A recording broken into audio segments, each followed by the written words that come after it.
Assalamualaikum warahmatullahi wabarakatuh. Alhamdulillahi rabbil alamin. Wassalatu wassalamu ala asrafil anbiya'i wal mursalin, nabiyyina wa habibina Muhammad wa ala alihi wa sahbihi ajma'in wa man tabi'ahum bi ihsanin ila yaumiddin. Sidratul Muntaha. Mendengar kata Sidratul Muntaha, benak kita mungkin langsung teringat akan perjalanan Isra dan Mi'raj Rasulullah sallallahu alaihi wasallam. Karena Sidratul Muntaha adalah salah satu keagungan Allah yang Ia perlihatkan hanya kepada sang kekasihnya, Nabi Muhammad sallallahu alaihi wasallam. Bahkan malaikat Jibril sendiri selaku pendamping Rasulullah sallallahu alaihi wasallam tidak diperkenankan memasukinya. Dalam Al-Quran, kata sidir atau sidrah disebutkan dalam 4 ayat. Pertama, di surat Saba ayat 16 yang artinya, tetapi mereka berpaling, maka kami kirim kepada mereka banjir yang besar, dan kami ganti kedua kebun mereka dengan 2 kebun yang ditumbuhi pohon-pohon yang berbuah pahit, pohon asal dan sedikit pohon sidir. Kedua, di surat Al-Waqi'ah ayat 28 yang artinya, mereka berada di antara pohon sidir yang tidak berduri. Ketiga, di surat An-Najm ayat 14 yang artinya, yaitu di Sidratil Muntaha. Dan keempat, di surat An-Najm ayat 16 yang artinya Muhammad melihat Jibril ketika Sidratil Muntaha diliputi oleh sesuatu yang meliputinya. Lantas, seperti apa sebenarnya Sidratul Muntaha yang disaksikan Rasulullah sallallahu alaihi wasallam ketika Isra dan Mi'raj itu? Secara harfiah, yang dimaksud dengan sidir adalah syajaratun nabiq atau pohon bidara, sebagaimana yang dikenal luas oleh bangsa Arab. Dan Sidratul Muntaha terletak di langit ketujuh, dan tidak ada yang mengetahui terhadap apa-apa yang dibaliknya kecuali Allah Azza wa Jalla. Sidratul Muntaha selain disebutkan dalam Al-Quran, juga disebutkan dalam beberapa hadis yang sahih. Di antaranya adalah hadis riwayat Ahmad, ketika dimi'rajkan ke langit, aku dinaikkan ke Sidratul Muntaha. Kemudian aku melihat cahaya yang agung. Daun-daun Sidratul Muntaha itu seperti kuping-kuping gajah, dan buah-buahnya seperti kendi yang besar. Di sana ada 4 sungai yang dari akarnya keluar 2 sungai luar dan 2 sungai dalam. Saat itu aku bertanya, apa ini wahai Jibril? Ia menjawab, 2 sungai dalam adalah 2 sungai di surga, sedangkan 2 sungai luar adalah sungai Nil dan Efrat. Al-Mawardi rahimahullah dalam Ma'ani Al-Quran mengemukakan hikmah kenapa Allah memilih jenis pohon ini dibanding pohon yang lain. Ia mengatakan karena sidir memiliki 3 hal spesial. Pertama, karena pohonnya rindang.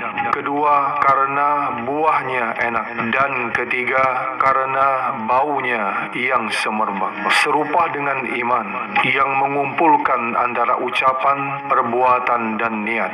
Rindangnya pohon ini laksana amal pada iman yang menaungi. Buahnya sebagaimana niat, dan semerbaknya seperti ucapan yang nampak jelas bagi sekitar. At-Tabari rahimahullah menyebutkan dalam kitab tafsirnya mengenai kenapa dinamakan Sidratul Muntaha. Ada 9 pendapat yang berbeda di kalangan para ulama tentang hal ini. Pertama, Diriwayatkan dari Abdullah bin Mas'ud radhiyallahu an bahwa Sidratul Muntaha menjadi titik terakhir sesuatu yang jatuh dari atasnya dan puncak dari segala sesuatu di bawahnya. Kedua, Ibnu Abbas radhiyallahu an menyebutkan bahwa disebut muntaha karena pengetahuan para nabi terhenti di titik tersebut dan tersamarkan dari apa-apa yang berada di baliknya. Ketiga, Ad-Dhahhak rahimahullahu berpendapat bahwa disebut dengan muntaha karena amalan terhenti dan tertahan di sana. Keempat, Ka'ab bin Malik radhiyallahu an mengatakan bahwa disebut muntaha karena para malaikat dan para nabi berhenti di sana untuk menghadap Allah. Kelima, disebutkan pula bahwa dinamakan Sidratul Muntaha karena ruh para syuhada terhenti di sana. Hal ini dikemukakan oleh Ar-Rabi bin Anas rahimahullah. Keenam, Qatadah berpendapat hal yang serupa dengan Ar-Rabi bin Anas dengan menyatakan bahwa karena ruh orang beriman terhenti di sana. Ketujuh, begitu juga dengan Ali bin Abi Thalib radhiyallahu an berpendapat hal yang serupa. Kedelapan, dikatakan bahwa ialah pohon yang berada di atas para malaikat pemikul arash yang pengetahuan makhluk terhenti padanya. Kesembilan, disebut Sidratul Muntaha karena zat yang meninggikannya adalah zat yang maha mulia. Sidratul Muntaha memang layak disebut puncak ketinggian dari apa yang diketahui makhluk Allah selain keutamaan-keutamaannya yang telah disebutkan sebelumnya.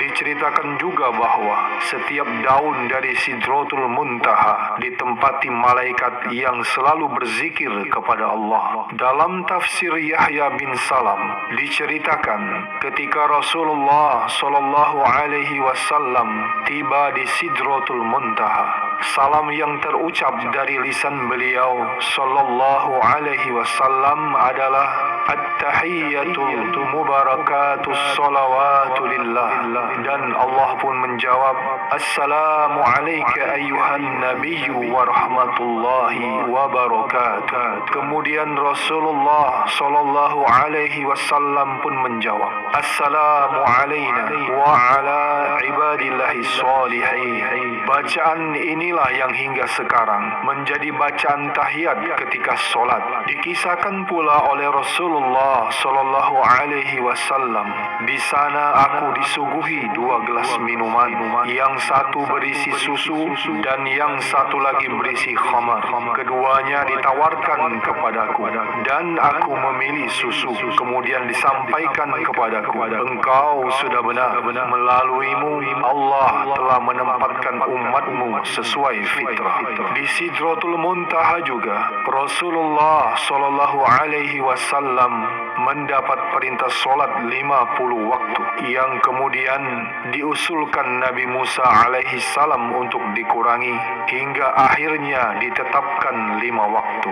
Sahabat fillah yang dirahmati Allah, selain dari Sidratul Muntaha yang ada di langit ketujuh, di dunia ini kita juga mengenal pohon sidir atau bidara. Selain dari manfaatnya untuk kesehatan dan buahnya yang bisa dimakan, daun dari pohon ini juga biasa digunakan untuk ruqyah. Ibnu Battal menyebutkan dalam Fathul Bari bahwa di dalam kitab-kitab Wahab bin Munabbih hendaknya diambil 7 helai daun bidara berwarna hijau, ditumbuk dengan batu, lalu masukkan ke air dan diaduk, lalu dibacakan ayat kursi, surat Al-Ikhlas, Al-Falaq dan An-Nas, kemudian oles 3 kali dan mandikan dengannya. Niscaya menghilangkan semua apa yang dideritanya. Demikianlah kisah tentang Sidratul Muntaha yang terletak di langit ketujuh. Semoga video ini bermanfaat dan bisa menambah wawasan kita semua. Bila sahabat fillah menyukainya, silakan di-like dan bagikan agar lebih banyak lagi yang bisa mengambil manfaat dari video ini.